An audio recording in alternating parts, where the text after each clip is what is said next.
Marc Riley here, whilst over there we've got Stealing Sheep. Hello. Hello. Hiya. Tempted by the Eurovision at all? Oh, yeah.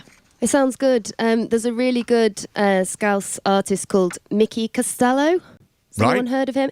Well, he's Castello? Callisto. Right. So hopefully he's going to do it. Really? Right. Yeah. Okay, excellent stuff. Right, so you've just been very gracious and just handing it over. Do you think we should do it? Maybe we should. Well, Can anyone join in? if anyone can join in, I'm going to have a go. I'm going to Yeah. have a go as well. Right, and I am Podge. Spartacus. Do you want to do the lead vocals then? Me? Yeah. Yeah. Of course I do. Blooming heck. Ask a silly question. Right, so let's have a look at the album then. Wow Machine, a special commission album released on Both Sides Records. So explain the concept, please, and how it came about and the charity aspect of it. All right. So Wow Machine was originally commissioned by a charity called Brighter Sound, who are actually Manchester-based, and they are like advocates for women in music. And they started a record label called Both Sides and released our LP Wow Machine. Okay, and so, and if they hadn't have approached you, would you have taken this route? Because it needs to be said, we had the Oriels in just a couple of nights ago. Fantastic session. And they've kind of like cut the leashes, if you like, from the previous work. So, known for doing that kind of psych, soul, pop kind of thing, for want of a better phrase. And you've gone down a similar route. You've gone down a more of a soundscape and more off-kilter route, haven't you? I think it could be misleading to the audience in as far as like where we were going with our sound, because it was sort of written as a commission. So it was written, we were responding to this concept, which is self-created, called Wow Machine, and it was all written with samples from Delia Derbyshire's work, so her special effects that she made for the Radiophonic Workshop. So it's quite an abstract kind of thing to listen to. We sort of see them as separate projects, don't we? They're like art projects compared to, or in comparison to our sort of like poppy albums. So it's kind of like having a side So the question of like version. whether we would have released it, I guess it's like, I don't know, I think it's good to release all of these tangents. Yeah, well, I mean, it's a challenge, isn't it? I mean, it would be very easy Is just it a to roll challenge for along. the listener? Oh, is that what you think? Right. Oh, you're not selling that very well at all, are you? No. But the Radiophonic Workshop, I mean, we've had them in session, and obviously Delia Derbyshire is just, it's unimaginable how the soundscapes would be if it wasn't for those. They were just pioneers, and you look at Kraftwerk and people, but the Radiophonic Workshop, predating all that. Yeah, I mean, it was an opportunity for us to go off kilter and just get sort of explore different sounds and then release it onto a vinyl. So it was definitely something we wanted to do. Right, okay, and you produced it yourselves? Yeah, it's kind of been self-produced. It was composed in Logic, and then we each took a segment, 15 minutes each. And during lockdown, we sort of developed it further. So it's very much like a computer-based piece of music.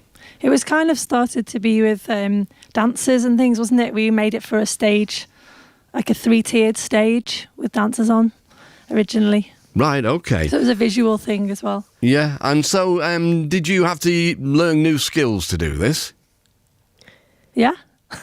Well, like in like software skills. Yeah. Yeah, I mean, we've been doing that parallel to the whole time we've been doing music, because I suppose we've worked with lots of really interesting producers.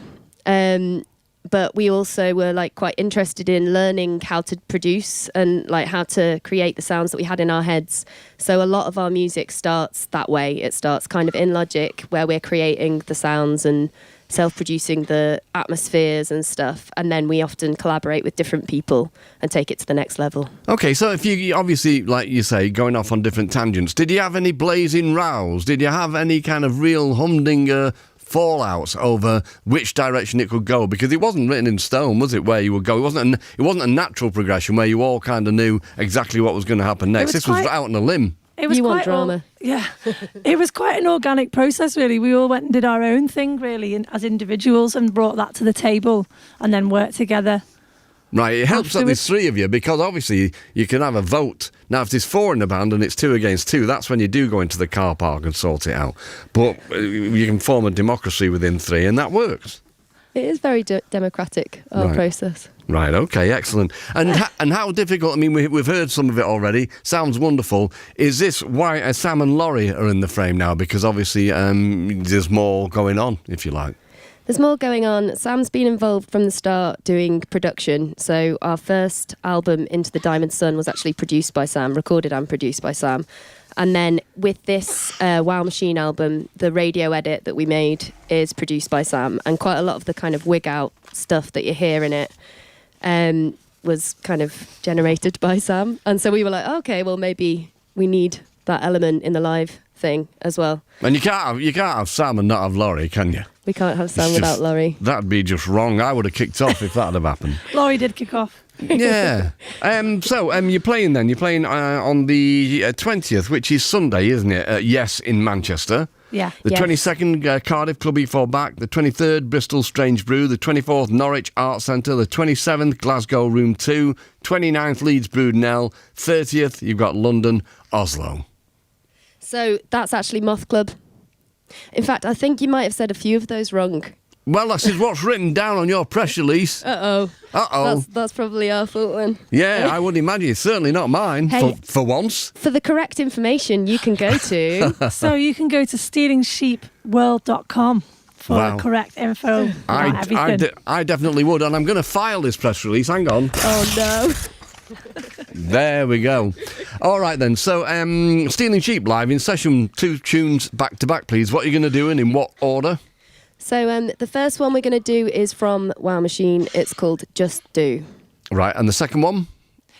We're going to do Apparition. Oh, fabulous. Okay.